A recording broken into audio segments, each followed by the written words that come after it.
Muy buenas, les recordamos que hoy el Banco Central sueco, el Riksbank, está celebrando un simposio sobre la independencia de los bancos centrales. Y en estos momentos tenemos un panel repleto de grandes referencias, de grandes voces en lo que consta respecto a los bancos centrales. Está hablando en estos momentos Isabel Schnabel, una de los miembros del Banco Central Europeo. Está hablando el gobernador del Banco de Inglaterra, Andrew Bailey, el gobernador del Banco de Japón, Haruhiko Kuroda, el gobernador del Banco de Canadá y también Beatrice, Weder, Mauro, presidente de la CEPR.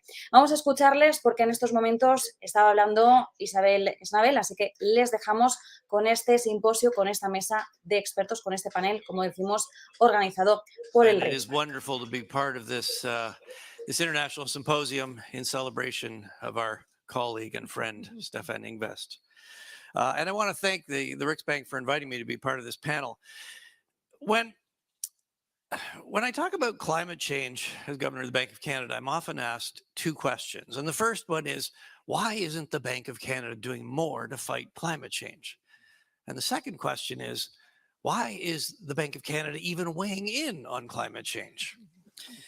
Now, while some central banks have a formal climate change mandate, like the ECB, we don't at the Bank of Canada. And there certainly remains a lot of uncertainty about the magnitude and timing of the effects of climate change.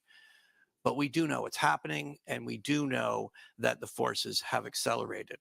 And it's clear that how smoothly the transition to a low carbon economy is going to have important implications for Canada's economic performance, for inflationary pressures, and for asset valuations and financial stability. So while the Bank of Canada has no explicit climate change mandate, we do have a role to play because it matters to our financial stability, to our economy, and to the path for inflation. Since 1991, the Bank of Canada's primary mandate, set jointly with the Government of Canada, has been to keep inflation low, stable, and predictable, and that's formalized with a 2% inflation target. We also have a mandate to foster a stable and efficient financial system. So how does climate change factor in, and what are we doing? Assessing climate change is not like evaluating more familiar risks. For one, the future will not be like the past. This means that we can't gauge risk based on historical data. The forces of climate change will also play out over a very long horizon. And climate change is not diversifiable. We can't escape climate change by spreading out or dispersing the risks. With so much uncertainty, we can't predict the economic and financial system implications with any confidence. But what we can do is we can map out the implications of different climate scenarios. And we've worked on this over the past year with Canada's prudential regulator, OSFI, as well as 6 financial institutions. And we published the implications of 3 climate scenarios that drew heavily on the global scenarios developed by the NGFS. There were 3 clear conclusions. First, for an economy like Canada's, with a large fossil fuel sector, the costs of transition to a net zero economy are large, we estimated in the range of 10% of GDP. Second, failing to act may be easier in the short run, but the economic costs end up being larger. Acting in a timely manner makes for a smoother transition. It also has the added benefit of encouraging new green technologies to emerge, which lowers the overall transition costs. We're now expanding this work to include many more financial institutions in Canada, and we're broadening it to encompass both transition risks and physical risks. These scenarios give the public and the private sectors the tools to assess the financial stability risks related to climate change. Better pricing of climate risks should improve both the stability and the efficiency of the financial system. It reduces the likelihood of a large, sudden, and potentially destabilizing asset repricing, and it improves the efficient allocation of capital to sustainable investments. A third conclusion of these scenario analysis is that they're not the best tool to assess the implications for inflation and monetary policy, something Isabel was just talking about. To do this, we need to incorporate climate risks into the types of macro models we use for monetary policy analysis. We're just beginning on this journey, and we're working with a number of other central banks in the hopes of accelerating progress. We've got some big questions to address. More frequent and more severe weather events will likely mean more supply shocks in the future. How should monetary policy respond? And even more fundamentally, is the transition to net zero growth inflationary or disinflationary? In an economy like Canada's, the loss of income as the fossil fuel sector shrinks is likely to be disinflationary. But the large investments in everything from clean energy to electric cars to net zero buildings could add to demand and costs faster than supply can keep up. And that could increase inflationary pressures. All this makes clear that understanding the potential impacts of climate change on the economy, on inflation, on jobs, is essential for us to carry out our monetary policy role. To conclude, I'd be remiss not to mention the bank's responsibility both to assess and disclose our own climate risks. While best practices are still evolving, central banks can play an important leadership role in climate disclosures. We weigh environmental risks as part of our regular risk management process and business planning. And we're also taking steps towards measuring and disclosing our own carbon emissions. And in the coming months, we will put out our first ever climate disclosure report.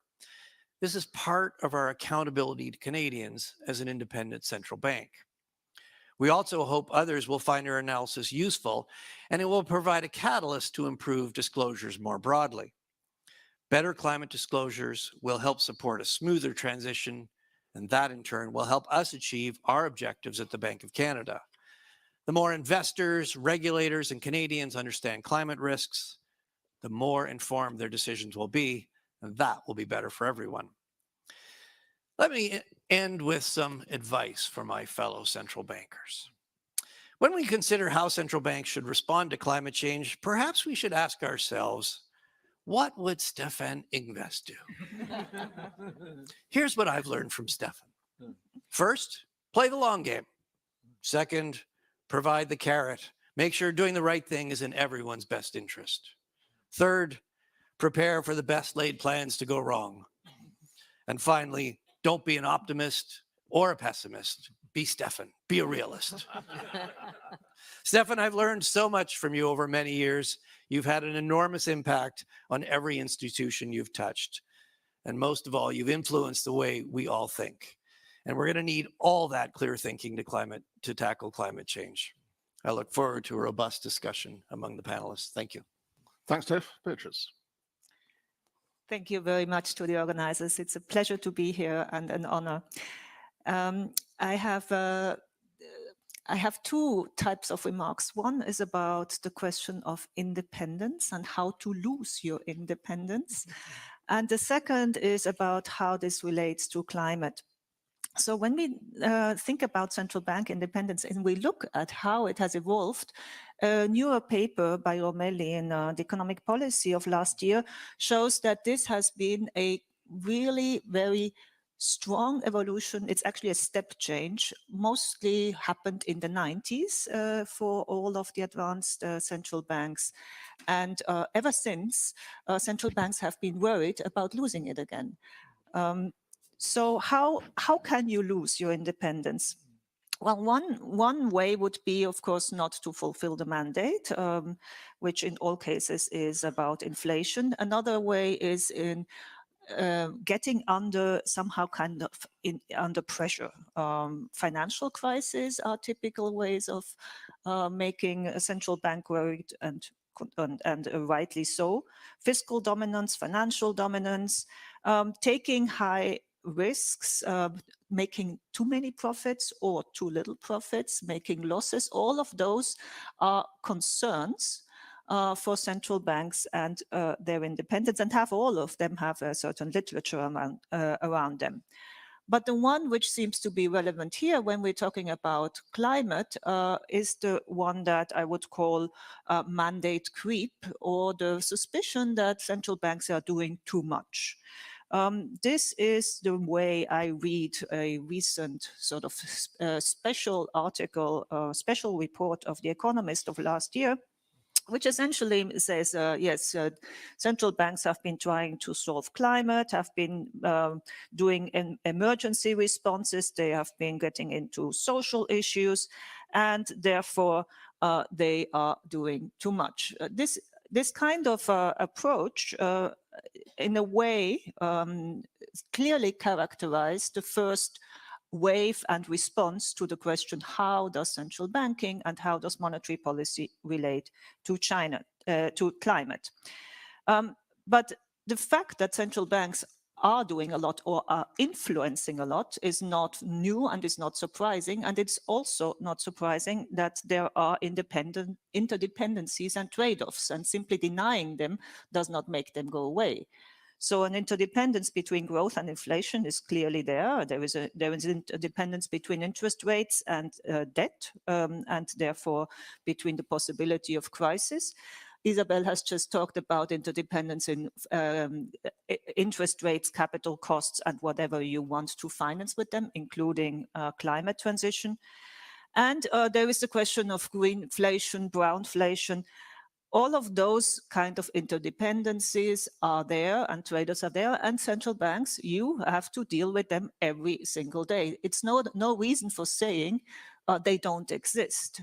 So the second order type of climate denial, as I would call it, as you know, was characterizing the first reaction of central banks, is something like, yes, climate change exists, but no, nothing to see here, move along. By now, I would say this fear of being having to get involved into climate too much has been overcome. Most central banks, certainly the ones speaking on this panel, but probably also most of other ones engaging in the NGFS, etc., have embraced climate change as part of what they need to do. So now the question is how and why, and where yes and where no.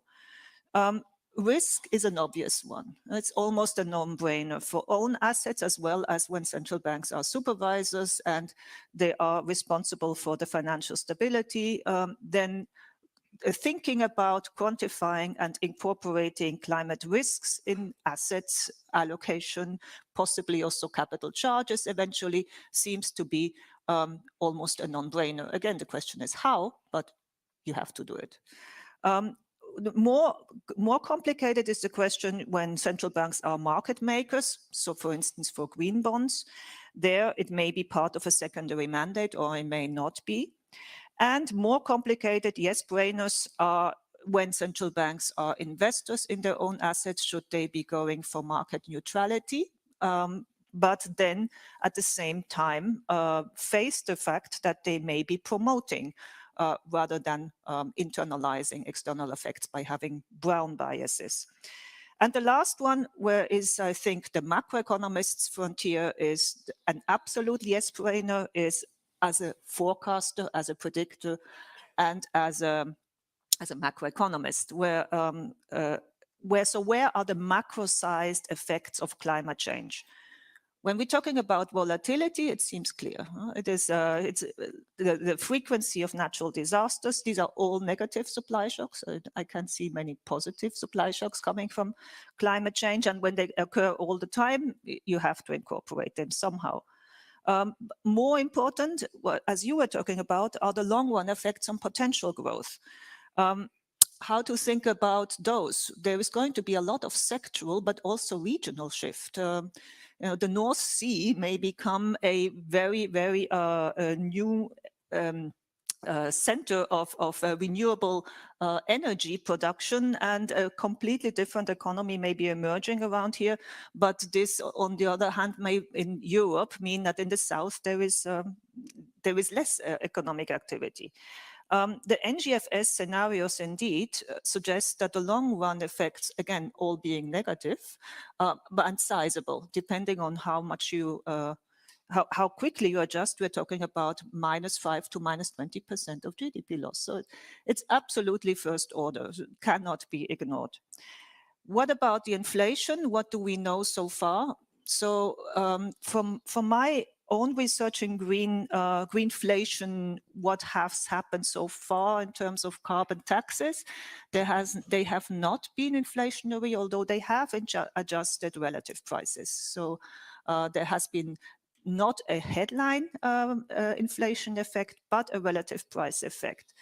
Now, one of the things that we may wonder about is in today's world, after this huge shock that we've just had on energy prices in Europe in particular, how does this relate to a relatively benign finding on greenflation that is common to many models? And my answer to that is, if you just calculate the peak gas price carbon tax equivalent of what we had last year, then you get to a 700 CO2 carbon tax per ton euros.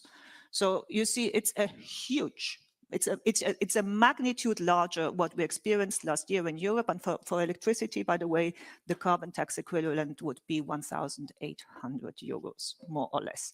So it's just the magnitude is much, much larger than anything anybody would want to do in terms of carbon pricing. And that's what just happened last year. So no wonder inflation is high. So the last point I just wanted to make is the new frontier is possibly going to be about subsidies and how these play out in different countries. What are the shadow prices of that and how is that impacting inflation? Much, much more difficult going to be to understand that. But the last point then is that this all is very complicated and the interactions we still really don't understand yet. But that also makes it difficult to communicate for central banks, of course, apart from the fact that it's a much, much longer time frame than their typical problems and their typical time horizons are. So plus, of course, central banks themselves can only be marginal players in causing or solving the problem of carbonization themselves. But they can be and should be, would be my plea, absolutely key players in explaining the world, understanding the world, researching the world. It's where the biggest brain power for economists sits, is in the world central banks. So that's so central banks getting and fully embracing research and communication on climate change is absolutely in the world's interest. Thank you. Thank you, Beatrice. Haruhiko. Thank you. Of course, it is my great pleasure to talk to you at this symposium. I have worked with Stefan for so many years on various occasions and have always been impressed with his dedication and insights. Today's topic, climate change, is one of the most important issues we have worked together. Today, let me first talk about why efforts on climate change by central banks are needed. Then, I will share my observation on these efforts in the context of central bank independence from governments. First, to address climate change, various entities in the society should take responsible actions. In tandem with government and legislative bodies, central banks also need to actively play their roles within their mandates. This is because climate change could exert a large impact on economic activity and prices, as well as financial conditions from a medium to long-term perspective. Globally, central banks, including the Bank of Japan, have taken a wide range of approaches in light of individual circumstances. The areas of approaches include monetary policy, prudential policy, research, and their own disclosures.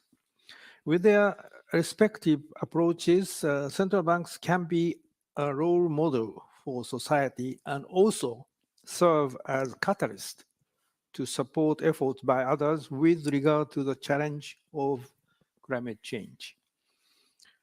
Next, let me share my observation on central banks' efforts on climate change in the context of their independence. Central banks, which are independent from government, cannot unconditionally respond to climate change just because such actions are desirable for the society. Rather, they autonomously decide their actions within their mandates from a medium to long-term perspective. In this regard, central banks should carefully tailor their actions while also safeguarding the current and future economy and financial system with their policy objectives in mind. It is also important for central banks to ensure their accountability to the public and explain what they can and will do within their mandates. This approach will enhance the credibility of central banks. Now, let me briefly touch upon the two key points when central banks respond to climate change. These points can also help central banks secure their independence. First, on market neutrality. This is particularly important in considering monetary policy measures for addressing climate change because responses to climate change inevitably involve distinction between green and brown. Since central bankers are not elected officials, they should avoid involvement in micro-level resource allocation as much as possible. Rather, central banks should try to affect the overall macroeconomy. The Bank of Japan introduced the climate response financing operations in 2021. The operations give consideration to market neutrality. Through the operations, we provide financial institutions with funds against their investment or loans to address climate change. Eligibility for investment or loans is based on financial institutions' own decisions. In this regard, they are required to disclose their criteria so that market discipline is exerted. Second, on cooperation with governments. Central banks' independence is often associated with the division of roles with governments, such as monetary policy versus fiscal policy. However, central banks can cooperate with government to address climate change in a wide range of areas such as prudential policy and research, as she emphasized. With these points in mind, the Bank of Japan, in cooperation with Japan's Financial Services Agency, conducted last year a pilot scenario analysis on climate-related financial risks regarding the impact of climate change on major financial institutions. We considered this exercise as a means to identify issues for further improvement of analysis.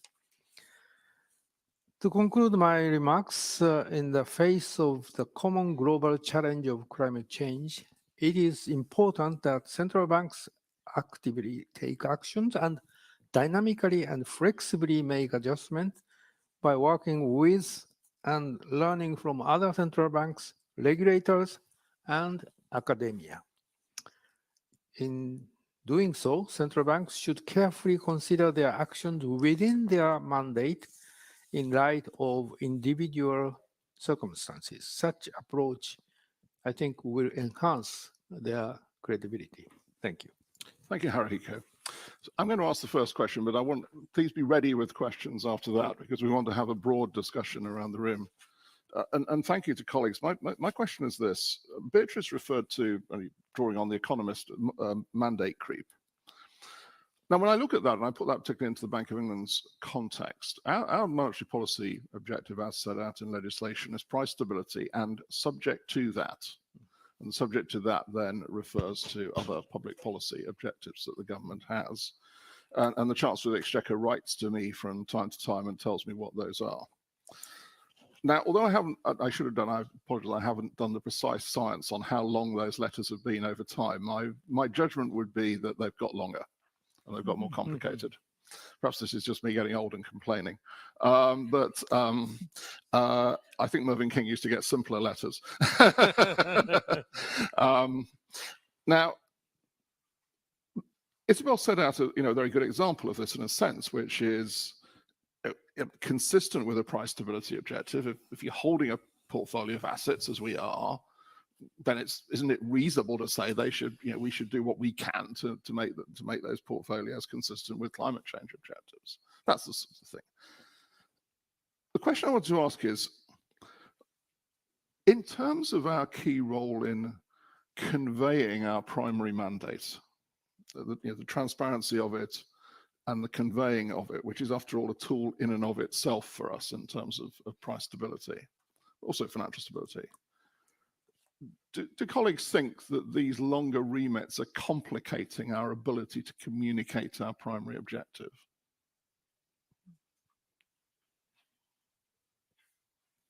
You're very clear. Yes.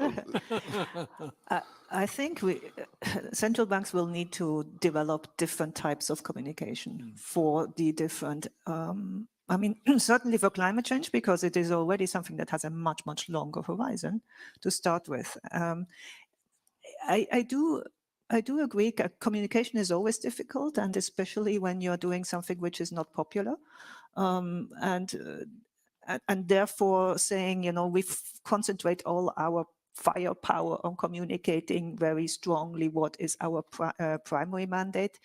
But you basically have to have different streams of how you communicate about things that are longer term, that are deeper structural issues, and where you are addressing other players that are not something that you can do yourself, like Isabel was doing just before.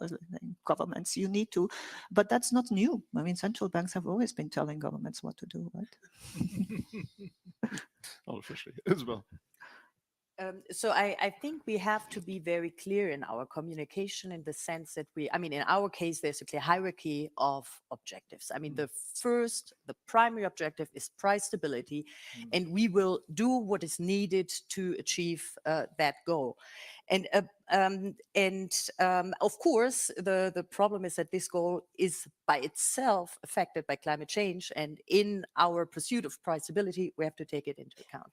And then beyond that, in our case, we have this obligation to support the general economic policies of the EU, which includes certainly pursuing the objectives under the Paris Agreement. And by the way, we've heard a lot that this is kind of not popular. Are we so sure about that this is all not popular? We are we have a very special peer group where people are saying, oh, central banks are doing too much.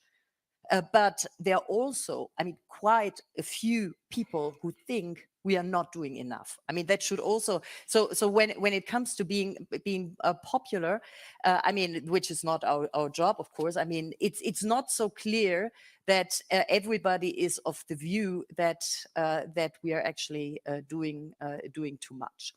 And so I think what we have to make sure is that we stay firmly within our mandate, but that we do what we can within the boundaries of that mandate, and all that, of course, always without prejudice to price stability. And then I think the communication is not that hard. And by the way, is there anyone who thinks that the current inflationary situation and so on is subject to the fact that we put too much emphasis on climate change? Is that a reasonable presumption? Actually, you could even say it's quite the opposite. If the green transition had proceeded more quickly, maybe we would be in a much more benign situation.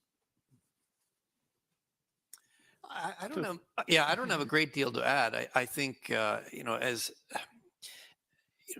I mentioned, we don't have a specific climate change mandate. It's really up to governments, elected officials, parliaments to set climate change policy, and it's households, it's businesses that are actually going to transition and reduce carbon emissions. So, from our perspective, really, this is a huge force on the economy. and we can't understand the economy, we're not going to be able to do our job if we don't understand it. And so, yes, we do have to do a lot of analysis, and the nature of climate change is requiring new types of analysis.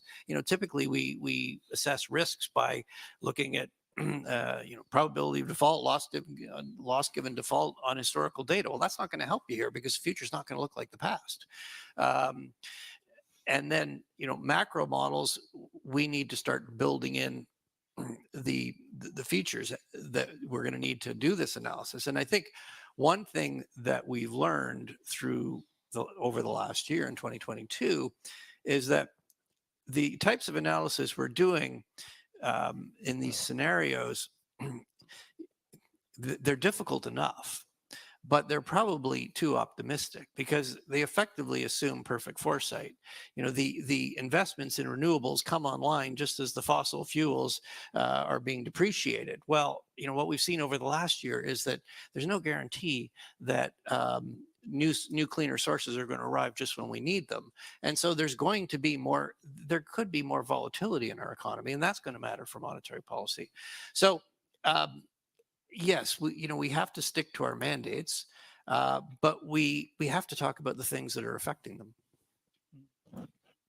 Yeah, as you may know, the Bank of Japan law of 1998 is quite clear, prescribing Bank of Japan mandate twofold: one, price stability, and second, financial stability.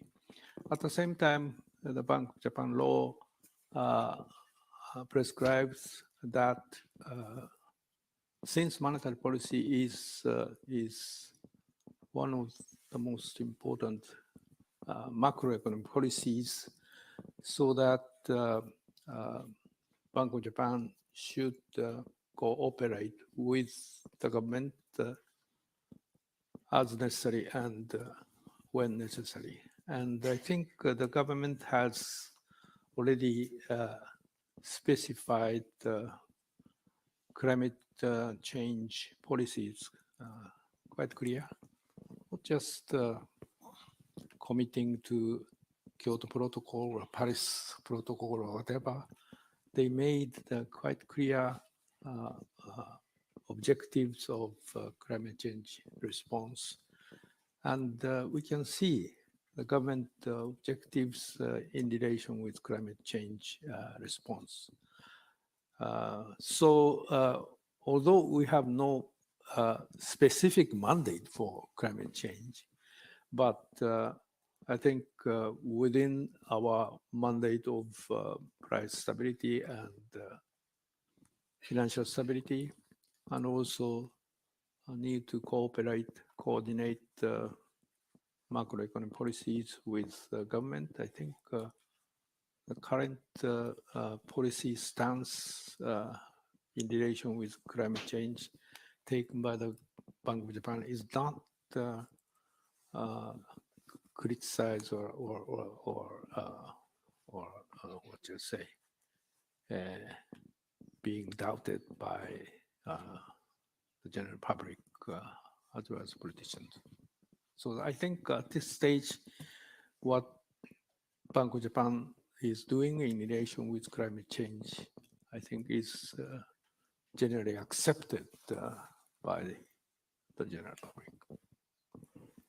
Thank you. Well, I'm going to throw it open. Do we have floor microphones for? Oh, right, we do. So we'd like to join in. Yigang, I think you put your hand up for. Yes. There's a microphone appearing. Thank you very much. I'm Yigang, Governor of People's Bank of China. I really enjoyed the panelist discussion. People's Bank of China, I think the central bank independence and climate risk is very important to us. And recently, PBOC and the US Treasury, we co-chaired the G20 Sustainable Finance Study Group.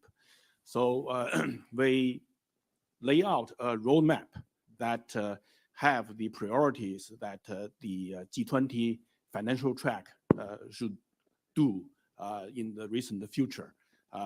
And also, PBOC actually work with our European colleague. We have this international platform for sustainable finance. So IPSF, we work together for more than 2 years. We already produced something called common ground taxonomy. That is compare the European catalog and the China catalog. So far, we have make 80% of our catalog being converged. So we recently published this common ground taxonomy together with our EU colleague. So it's already implemented in China. So that is the international cooperation. And also about this topic, central bank's role. 2 years ago, People's Bank of China produced a proposal that is try to facilitate domestic green transition. And we suggest that the financial industry is so powerful, so that the green transition need financial industry support. And also the stress test People's Bank of China lead show what is the risk if we do not transit, right? So we already led the stress test for more than 11 industries, such as electricity, steel, cement, and so on and so forth. So we lay out that kind of risk. And also the information disclosure is so important. You see, for the carbon emission information, if nobody knows, then you see there is no way you can control. So that the first step is we have to have a measure and a disclosure method. So we propose this proposal to support the transition, that is to have a central bank facility, which is a relending, and then to help a financial institution to strengthen the 3 areas I said, like information disclosure, like stress test, and so on and so forth. And the society have a debate. Some people say that this should be a MOF duty. What is the role of central bank? But fortunately, in China, after the public awareness and public debate, this proposal finally approved by State Council. It implemented about more than a year ago. So last year is the first 4 year that we implement this central bank facility to help the green transition. So far, there are more than 60 billion US dollar already central bank relending to the industry. And last year, for the whole year, we already have the reduction of 100 million carbon dioxide, CO2 emission reduced last year, 100 million tons of CO2 reduced. And at the beginning, this program can only participated by the Chinese bank. Last year, People's Bank proposed that foreign banks can also participate, so that already we have 2 European banks participate our program. That is, this program will be equally treated. Everybody operating in China, when you do the green transition, the PBOC facility will support you. So that I would very much thank Riksbank inviting me to this seminar, and I think a central bank can do a lot to help the green transition. Since China emission is so large, I think that I particularly feel that we have a very heavy task on our shoulder. Thank you. Thank you, Gang. Robbie Menon.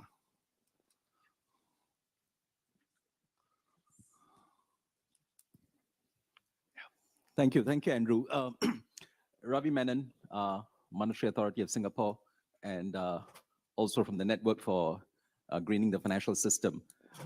First off, I should say I'm gratified to hear all 4 panelists affirm quite clearly that climate change is real and that central banks cannot afford to ignore climate change and they have to do something about it. But let me take that a little further. Central banks and regulators started looking at climate change principally through the lens of risk, which is, I think, the right way to start. And there's a lot of work to be done, and Tiff and Haruhiko have mentioned a lot on this. My question is this: is that sufficient? Merely de-risking the financial system's exposure to climate change, physical risk and transition risk, is not necessarily consistent with the larger objective of moving towards net zero. What do I mean? If we look at our banks, for instance, and stress test them and realize that they are subject to physical risks associated with activities in certain geographies, is the right response to that to de-risk by withdrawing activities and lending from that region? If the way to reduce your exposure to future carbon tax increases is to de-risk from fossil fuels, but without necessarily supporting the transition of high-emitting sectors towards lower emissions, that is not going to get us closer to net zero. So the question I have is, beyond risk, should we think further as part of as a public institution that has to support national governments' commitments to net zero transitions? And related question is, do we have any responsibility for looking at the transition plans of our financial institutions towards net zero pathway? Thank you. Perhaps I'll start. Our colleagues come in. I'm actually going to put the question back to you, Ravi, if you don't mind me saying, because something you said, I mean, if we think about, and this is particularly from a financial stability risk point of view and from a regular, it's not clear to me that the way to reduce risk in the financial system is to eliminate all climate risk as soon as possible, for the reason you said. That, I mean, I wonder if the question is how we in a sense calibrate and model the risk, because in a way, to the point you were making, I think, Ravi, the risk is lower if the financial system supports the transition over what is an elongated period of time, necessarily, it seems to me. So I suppose the question comes back, is it really a matter of sort of looking away from risk, or is it a matter of ensuring that risk is appropriately, sort of in a sense, calibrated?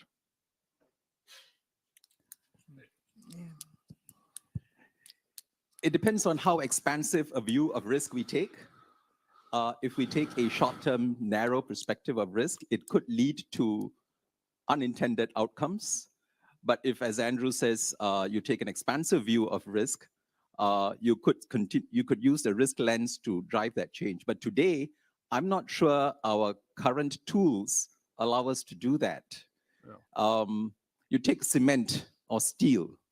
The production of cement and steel is hugely carbon intensive. Very high intensity. Now, what are the incentives that financial institutions have to invest in loans or other forms of financing that will ensure a transition towards lower emitting technologies?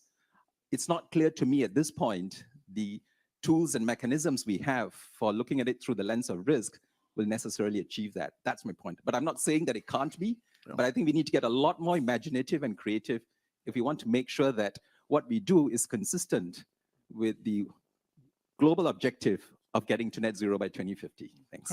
Yeah, I sort of, if not 100%, but more than 50% agree with you. I mean, of course, climate-related financial risks in Japan, as I said, Bank of Japan, in collaboration with Financial Services Agency, we have been making scenario analysis and also asking financial institutions to report climate-related financial risks in the short as well as long run. And that is necessary, but as you said, may not be enough. So that, as I said, the Bank of Japan has started climate response financing operations in 2021, and already the amount outstanding of loans is about 28 billion US dollars, and eligible enterprises are 63 financial institutions, and we intend to continue this climate response financing operations probably next 5 to 10 years with necessary improvement. So of course, the government itself has been making its best effort to facilitate, promote carbon zero technologies, and also government financial or financing organizations are providing special loans to development of those climate or CO2 reducing technologies and facilities and so forth. But I agree that the central bank can do something more than financial risk assessment and the management. But of course, mostly the government must, I must say. Bring Ken Rogoff in. Oh, sorry. Bring Ken Rogoff in next.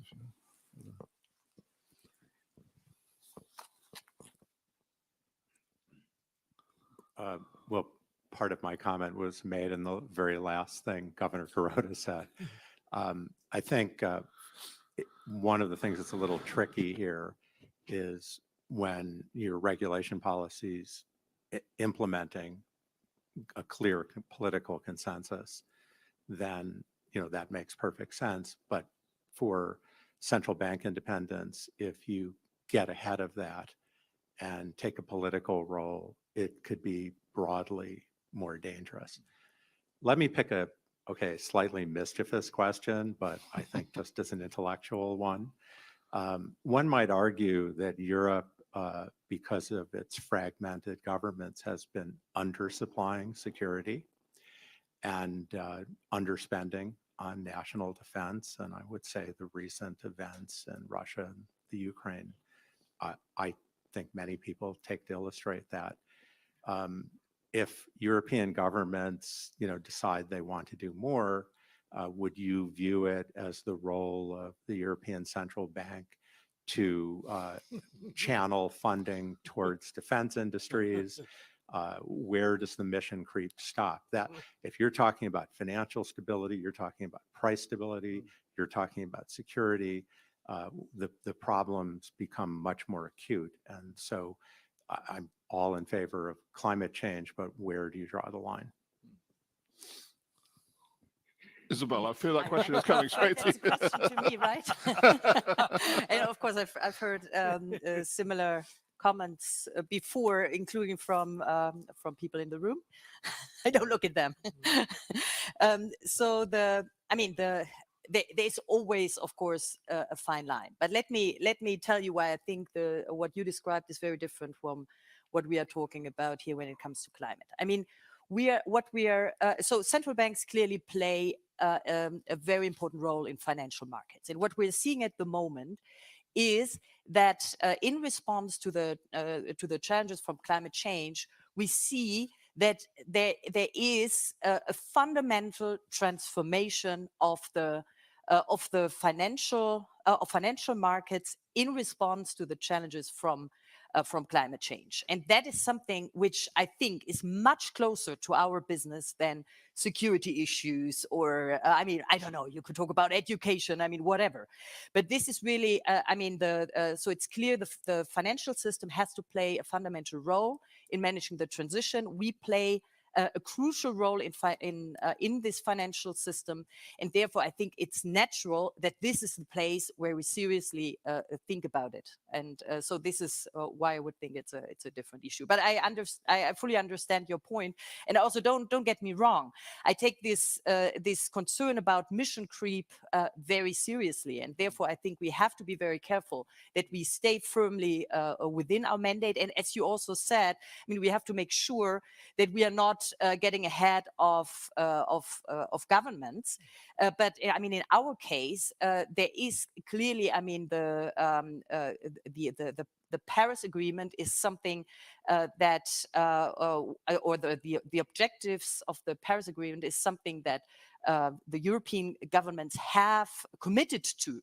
And so it's not that we are inventing new political objectives, but we're just making sure that we are following what was defined by governments, and I think that's a crucial point. I mean, we cannot define our own political objectives. That would be a big mistake, and there would be very critical.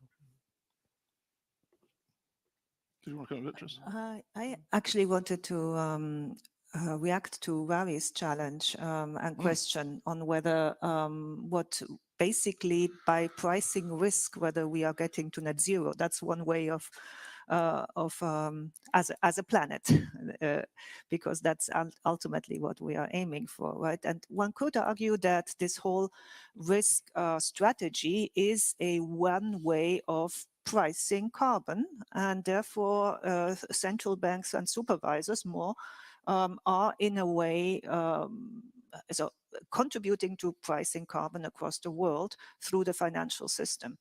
And if that all worked, what would have to happen is that all fossil fuels in the ground still would be stranded, and that was then by induction means that you have to invest in other things. So in principle, you can imagine that this could work, but I think in practice, the answer is it will not. And one very concrete example is telling Africa and African countries that have assets in the ground that they are going to be stranded, and that therefore they better, not even engage in extracting them, doesn't seem to be a realistic way. We will have to have carbon markets. If we want to make that work, we will have to compensate somehow. And so the risk lens as a driver for net zero planetary, not at the level of individual companies, I think is not by way not sufficient. So we shouldn't kid ourselves. Thanks. Pierre Wunsch is in the middle of the room. Get the microphone. I'm coming your way, Pierre. So Isabel was looking at me. Maybe I'll try to rephrase the question of Ravi. When do you move from supporting governments to correcting or wanting to correct government failure? And if we agree that the first best instruments are in the hands of governments, and we believe we need to do something, implicitly we say the governments are not doing their job. Unless we believe that part of the first best solution, there are instruments that we have that the governments don't have, and so that we need to do something to support. Now, I don't think we have those instruments. I think in terms of allocative efficiency, the instruments, the first best instruments, and even second best, are in the hands of governments. So I have an impression, like if we tilt portfolios, if we intervene in allocative efficiency, that what we are doing is more correcting governments' failures because we believe they don't do enough, than actually being in a position of supporting. And that, I think, there we have a gray zone, which is a difficult one, but I think we need to be very, very cautious because we could move into autonomous policy making. And I believe tilting is autonomous policy making because we have a carbon price in Europe. If we believe it's too low, then it's a government failure. If we believe it's right, then we don't have much to do. But another issue I think which is very important is on communication. We just received all of the Governing Council members today, like 100 mails from people asking us to do more. I think by saying we have a role to play in financing and helping to finance the transition, we we increase our communication problem, which is people don't know what a central bank is. I mean, if I say I'm a central banker to someone in the street or a friend, oh, you're a banker. No, no, no, I'm in a central bank. Oh, you're financing the economy. No, no, no, I'm not financing the economy. We are increasing this misunderstanding about what our role is. And I think the more we will say we have to do something in terms of financing the transition or helping financing the transition, the more we are going to be asked to really go and finance directly the transition, and we will not be able to do that. So we have a big problem for communication there, and we'll never meet the expectations of those that are really very vocal in our societies, being ONGs. So that's, I think, another issue that we need to deal with. So if I could stop here, I think that's where, going back to the language of the Bank of England Act. So in our case, I think what I said earlier, the so-called subject to that language helps, because the subject to that legislation says price stability and subject to that act consistently with the other objectives and policies of the government. So I think that rules out correcting the errors of the government, because that effectively requires us then to not only step outside the legislation, but then take a judgment on what we think about the government. And I think that's out, however virtuous it might be, that's outside the. A letter, so it's the way we interpreted Article 3. If you read Article 3, it's a very, very long list, and we've decided that out of this list, we would pick up climate as being exceptional. And that's where I have a problem, because again, either we believe, and we've taken the commitment that the Commission and the states are doing their job, and then we shouldn't do more, or we believe that they are not, but then we are really correcting a government failure and not a market failure. Well, unless again you believe we have instruments that anyway should be part of the solution because they are first best, but I don't think we have those. And I think that's interesting, if you don't mind me coming back and going back to the sort of slightly amused looks Mervyn and I were giving each other, because I think the longer the letters get a case, the more you tend to get into the world of having to exercise value judgments about what things matter more than other things in there. And that's, to me, we're treading on difficult ice at that point. So I think there is, I can see your point. I mean, I don't think we're obviously not in the same place in terms of we do get a letter. Maybe just, I mean, so first of all, of course, there is always a concern that, that we kind of step away from what the mandate is telling us, and we have to be very careful. But when it comes to tilting, for example, I think it's much simpler than that. I mean, we basically looked at our corporate bond portfolio, and researchers have done it as well. And what we found out is that this portfolio is heavily biased towards emission-intensive companies. And so we do not, I mean, it's not that we are kind of correcting government errors, but we're simply saying by doing that, we are doing kind of the opposite of what is intended by governments. And that is something, so we are basically not correcting government errors, but we are correcting a bias that we have in our own policies. And I think that is a much easier case. I agree with you. I think it's much easier. I think that's where for us, the subject, we did the same thing. The subject to that language works. Because it says, if you're going to end up with an asset portfolio, then subject to that, apply this other policy. And that seems to me to be where it works. Who else? Oh, Tiff, you want to come first? Yeah. So, look, I mean, climate policy is clearly the domain of elected governments and parliaments. And as we've said, where climate affects our mandates, we have a role. But to get to your question, Ravi, I mean, I do think there is a role for central banks with other parts of the public system to put the infrastructure in place so that the private sector can take the decisions that they need to take. And often in financial stability, we think of there's a trade-off between stability and efficiency. But here, actually, if we can price risk better, it should be more stable, less likely to have a rapid repricing, but it also should facilitate the flow of savings to productive investments and sustainable investments. So it doesn't seem like there's a trade-off here. And so, what are those bits of public infrastructure? Yi Gang mentioned a number of them. They're better data, better disclosure, transition taxonomies. Those are certainly, disclosure is fundamentally the role of securities regulators, but central banks through their own disclosure, through these scenario analysis that highlight what are the key things that need to be disclosed and what are the key bits of data that would be most decision useful, I think can be helpful in sort of providing that infrastructure. But our job is to sort of provide the basis for progress. You want to, I think on the front row. Hi, Torsten Persson from Stockholm University. It's a very interesting discussion about the division of labor between the government and the central bank. I want to pick up on something that Beatrice said, which I think is becoming increasingly clear. As an economics profession, we relied for a long time on Pigou in designing the solution for the climate problem, that is to price the carbon. That has been around for 20, 30 years, and it doesn't seem to be picking up simply because it's not politically feasible in the world that we live in with the governments that we have. So I think realistically, we are going to have to turn to COs instead of Pigou.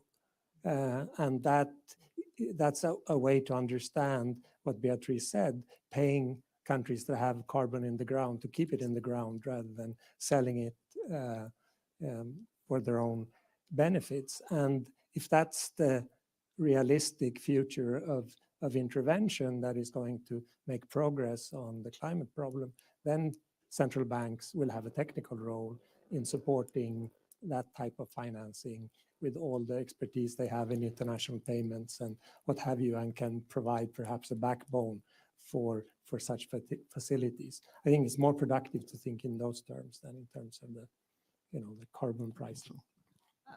I fully agree with that characterization that we have to think in Keynesian terms, because it's very simple. We have a certain budget left, an emissions budget, and the question is how is it going to be spent, and who is going to spend it over time? So how do we allocate the emission rights, and how do we create a market? That is in principle how we should be thinking about it, and that leads straight to a really not a voluntary carbon market, but a global carbon market organized in some ways. That would be, as you know, Ravi, my challenge to where central banks should be spending a lot of brain power. They don't have to do it themselves, obviously, but they have the brain power to work on it. Thanks. I think we've got time for one more question. Augustine.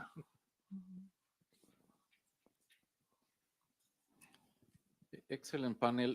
Let me ask you a question to all of you. We have debated a lot, should the central bank be involved or not into contributing to deal with the huge challenge of climate change. And there are different opinions about it. Now, another question that cannot be separated from the debate is, do we really have the instruments to do that? And so I want to ask you first that, and second, how powerful in any case our instruments are, and therefore how ambitious can we be? Obviously, I'm departing from the point of view that we will not do any type of direct financing because it's not in your law. So I mean, I just want, for me, I have been struggling with this issue. I mean, how effective are the instruments of the central bank, and how much should that sort of establish the dimension of our involvement in this process, and also how the trade-offs that it will have, because at some point the thing on climate change might affect other objectives that the central bank have. So for me, the issue of instruments is it's dimension that we need to bring together to this debate. Right. So as the last contributions, I think we'll just go quickly down the line, and any thoughts on Augustine's question, starting with Isabel. Yes. So it's of course it's a very important question. So I think that what we do has a very important effect of what is going to happen in private financial markets.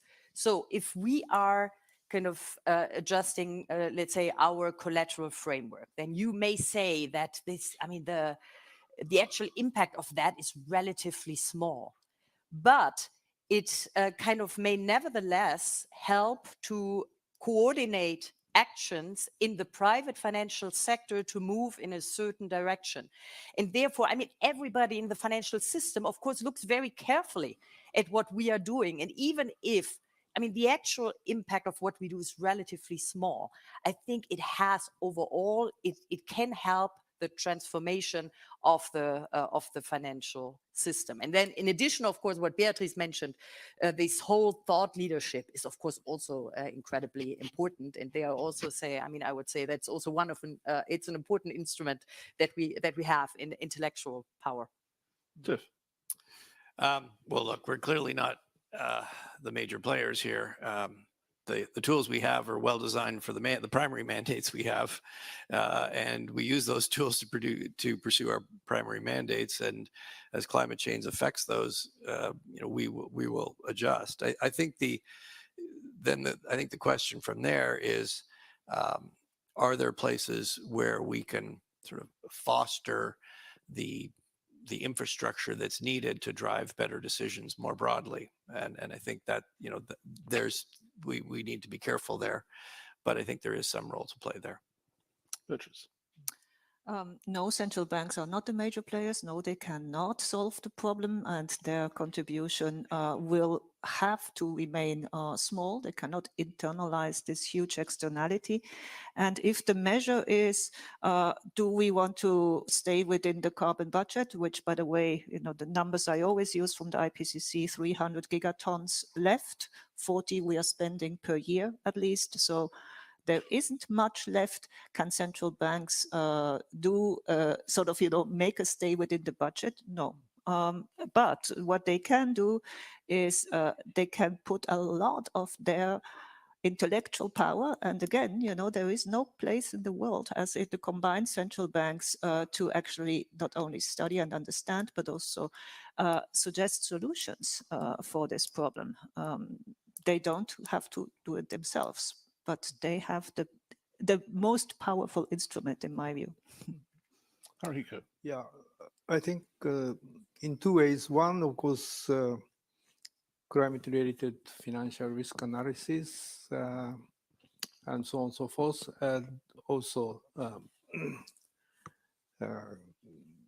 climate standard and so on and so forth.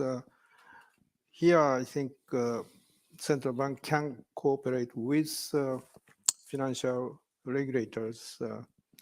And I think this is very important and vital because externalities is not easy to understand for financial institutions themselves, because they are constrained. They have to make profit and they have to avoid financial loss, but their analysis tend to be rather short-sighted. And so I think as a public good, the financial risk analysis and the even global climate impact analysis provided by the central bank would be quite useful as a lever to change the private sector investment. And second, of course, monetary policy. Here, I agree that our policy tools may not be so effective or so strong. I mean, as I said, Banco of Japan introduced climate response financing operations, and some other central banks have already started green bond purchase program and so on and so forth. They could, of course, help, but they may not be so powerful tools, of course. But I just have one point I would like to say. Carbon tax or carbon pricing. This has been, as he said, proposed for so many years. And my good friend Martin Wolf of the Financial Times always insisted that this is the only way to solve the climate change problem. But so far, the world has not been able to introduce a globally agreed carbon tax or carbon pricing. But I don't think we have to be fatalist. I think we have to do whatever policy tools are available to achieve climate mitigation as well as adaptation. So I would simply add, Agustin, to finish that on your question. I mean, I do think the instruments and tools, of course, are conditioned by the objectives of policy. So I'll just give you the example. We're actually in the process of selling our corporate bond portfolio. We did tilt it, but we're selling it because my judgment is that's the right thing to do from the point of view of monetary conditions. From the point of view of climate change, of course, it might be better if we didn't sell it, but actually that's not the primary objective. So, you have to take these hard decisions. I'm sure, we're not very popular in some circles for doing that, but I think it's the right judgment. So the tools are, in a sense, disciplined and conditioned by the primary objectives. Well, let me thank fellow panelists. Fascinating panel. I think proves that it is a big risk and it is an important issue for central banks. So thank you very much. Thank you.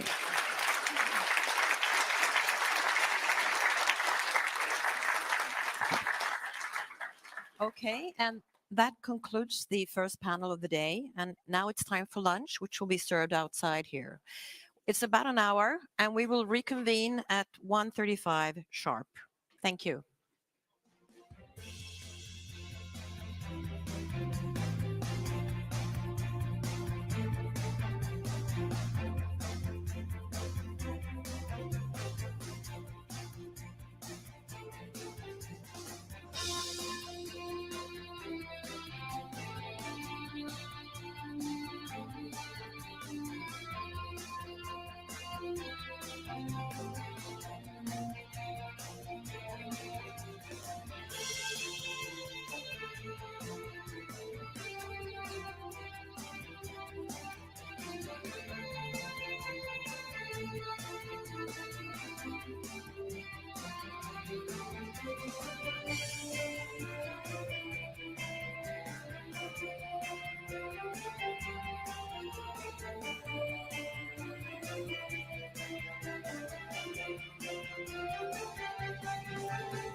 How could you leave me alone without a lie? You know it hurts, hurting these words without you now. I cannot get over you. I keep on wanting you always. Never say never do. Cause I've been meeting you halfway. Outside is dark, but in my heart I feel alive.